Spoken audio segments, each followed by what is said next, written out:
Assalamu alaikum. Hello friends, how are you? Welcome back to our new video.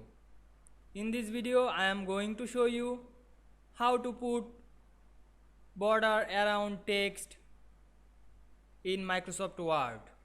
Let's get started. At first we have to open a Word document. Then we will create a blank document. Then we write your text in this document.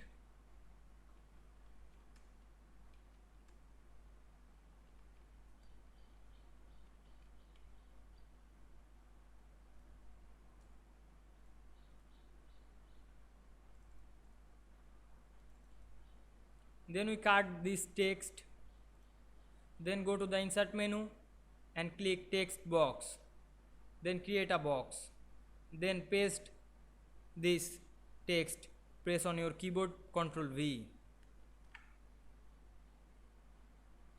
Then we go to the shape outline option and choose any color to border.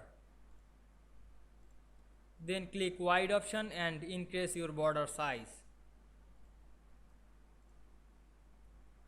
Now we finish our work. This text around the border. I hope you enjoy the video. Please like, comment, share and subscribe my YouTube channel. Thanks for watching.